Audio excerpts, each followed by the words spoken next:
Halo semua, perkenalkan kami di sini dari kelompok 50 dengan nama kelompok GWS Tima ingin mendemokan hasil dari tugas besar kami. Nah, sebelumnya perkenalan dulu diri kami ialah ada Muhammad Fikri Ranjabi NIM-nya 1352002, terus Askar Syauki Irsa dengan NIM 135200107 dan saya sendiri M. Syarus Surya Putra dengan NIM 135200161. Nah, tubes yang sekarang akan dibahas itu tugas kedua yaitu tentang BFS dan DFS. Singkatnya tugas ini tuh kita diminta untuk membuat GUI yang berbasis file explorer. Nah, si GUI ini harus mengimplementasikan sistem pencarian pada folder dan file menggunakan algoritma BFS dan DFS. Nah, diimplementasikannya program ini adalah menggunakan bahasa C#. Nah, bisa dilihat juga di sini ada sedikit sneak, bukan sneak peek juga sih, tapi ya sedikit pendahuluan di sini. Buat yang belum lihat folder sama file, ini bisa dilihat yang ikonnya kayak berkas itu namanya folder, terus yang ikonnya itu kayak notepad, kayak catatan itu namanya file. Contoh salah satu dari file. Nah, buat apa namanya, buat tugas ini kayak yang paling dibutuhin itu salah satunya itu root folder. Nah, bisa dilihat kalau root folder ini ada perumpamannya juga ya, pohon tapi dibalikin terus ya, icon foldernya juga. Nah, nanti di program itu bakal dipilih salah satu root folder untuk dicari file yang ingin dicari.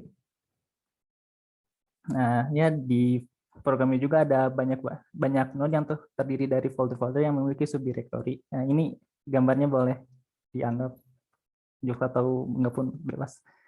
Nah, terus ini, nah dari node-node tadi itu bakal ada daun juga. Kalau diumpamakan tadi ada pohon sama daun. Nah, kalau di sini itu folder bakal dianggap sebagai daun kalau si foldernya itu emang nggak punya isi sama sekali. Nah, kalau file sendiri itu udah pasti bakal dianggap sebagai daun.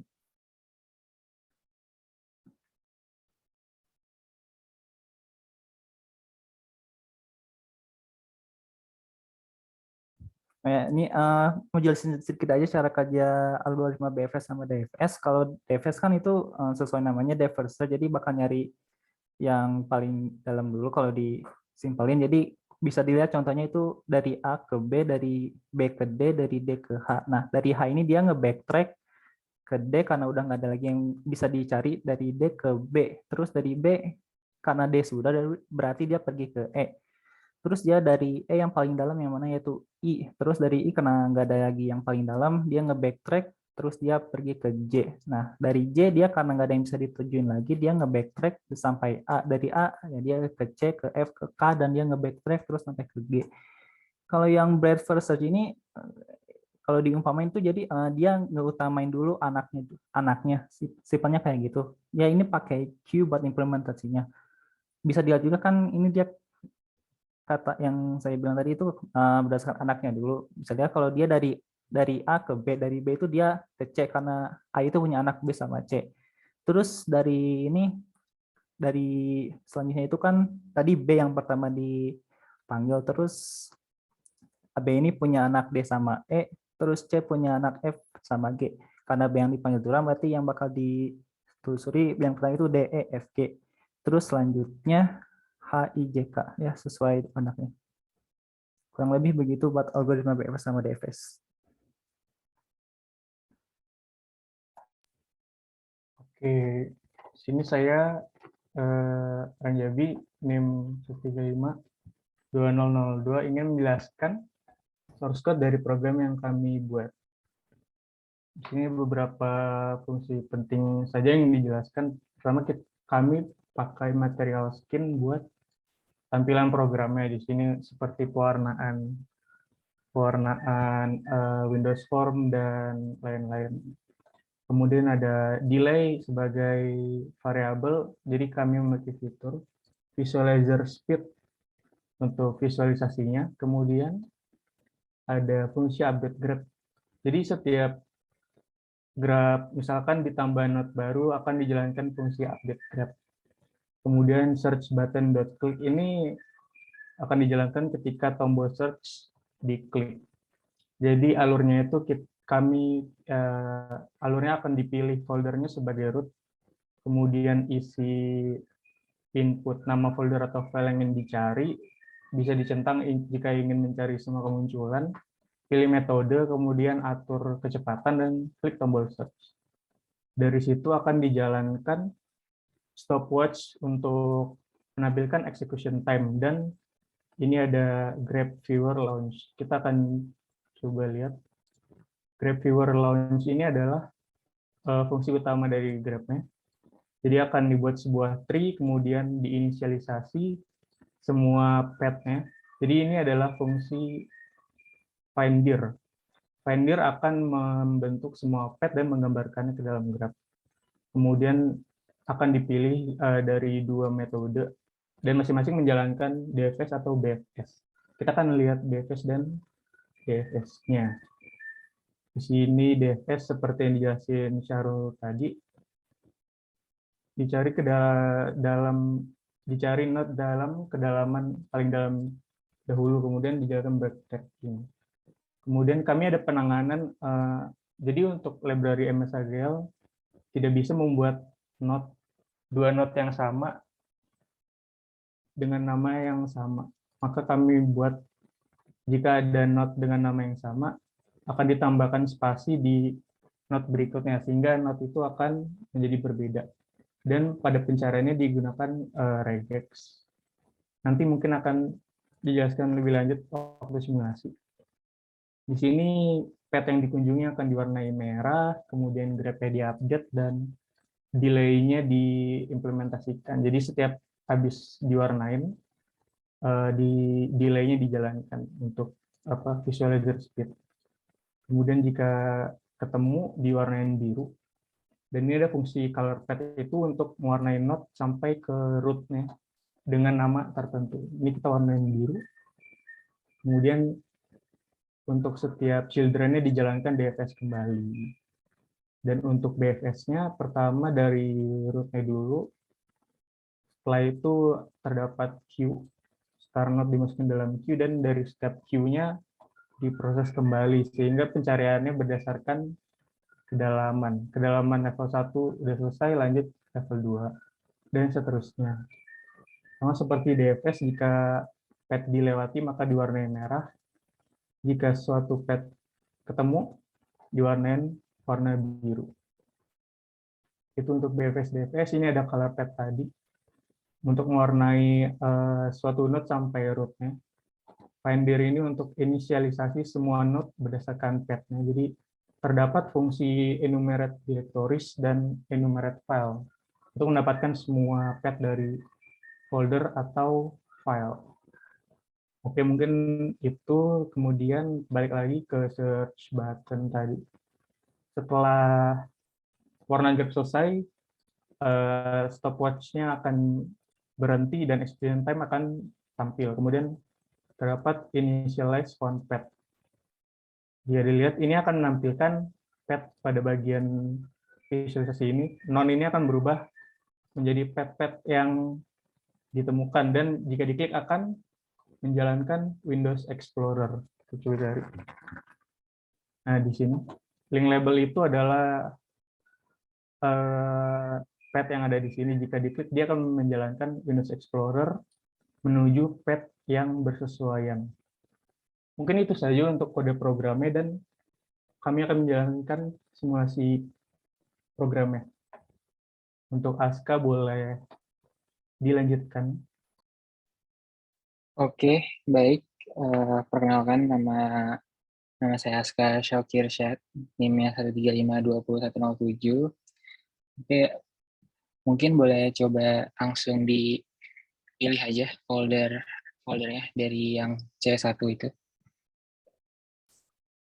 Ya. Terus boleh langsung di search dulu mungkin, Pi.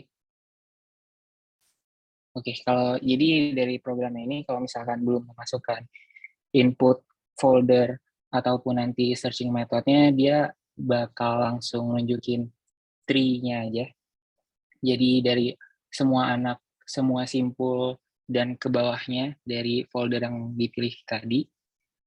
Oke, mungkin boleh langsung dicoba aja. Boleh coba cari folder 5, terus pakai metodenya, metode BFS. Visualizer speed-nya tetap di 100 saja. Ya, di search. Oke, jadi ini pakai metode BFS ketemu ya, bisa dilihat juga. Jadi kami juga mengaplikasikan proses pencariannya dengan pewarnaan node-nya, di mana kalau merah awalnya selalu merah, ketika sudah ditemukan berubah jadi biru. Lalu itu juga bisa dipencet di link buat ke Explorer-nya.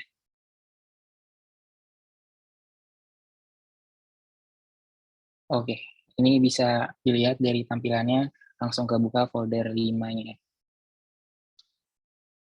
Oke, mungkin boleh coba folder 5 juga, tapi pakai DFS.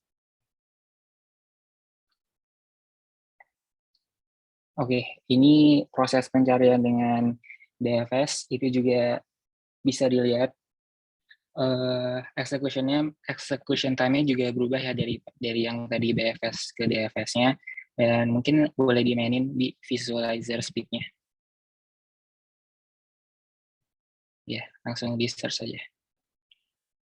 Ya, kalau dilihat dari sini pewarnaannya jadi lebih lambat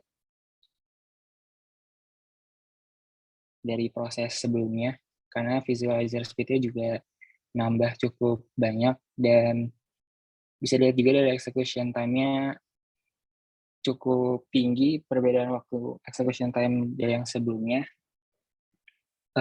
Boleh mungkin sekarang cari file 6.txt terus find all occurrence. Dicepetin aja pakai DFS. Ya, bisa dilihat di sini dia akan mencari semua kemunculan dari file 6.txt. Jadi semua simpulnya bakal diproses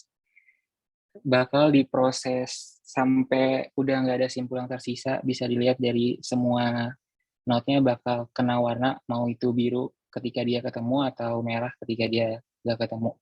Terus juga dari link-nya juga ditunjukin semua. Ya, boleh coba.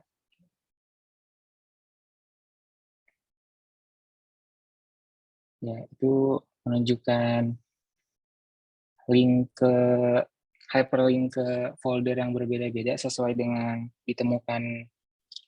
ditemukannya file 6.txt-nya. Terus boleh ditunjukin juga yang BFS-nya.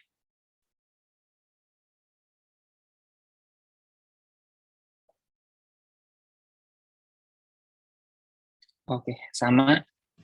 Dia bakal nemuin semuanya dan bakal diproses semuanya. Mungkin boleh coba cari schema.txt.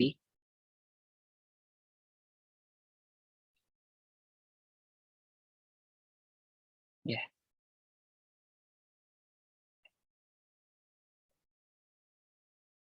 Oke, bisa dilihat di sini karena dari tree-nya juga nggak ada ya file schema.txt, jadi dia bakal mencari semua node dan setelah berakhir ternyata tidak ada, jadi itu juga bisa dilihat path expected to be found-nya semestinya ada di situ, bisa dilihat di layar, tapi link-nya itu none karena ya memang tidak ada di anak dari folder C1. Dan boleh coba juga pakai yang BFS.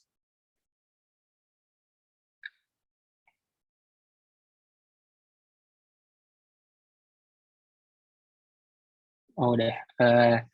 Ya, sama di sini juga nggak ditemukan. Dan kalau dilihat execution time-nya juga tadi ketika menggunakan BFS itu sekitar 5.000 dan DFS itu lebih sedikit 2.670.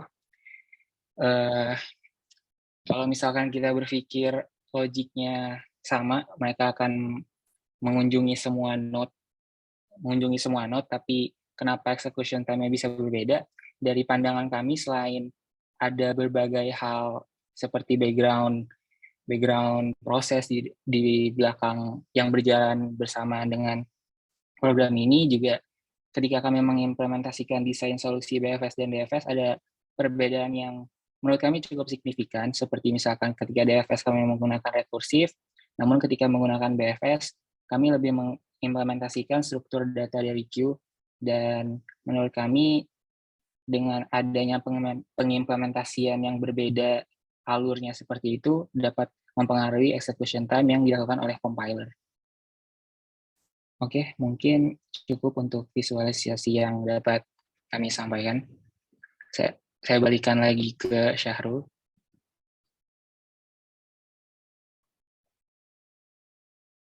Ya, mungkin segitu saja demo dari kelompok kami, dari Tubes 2-nya.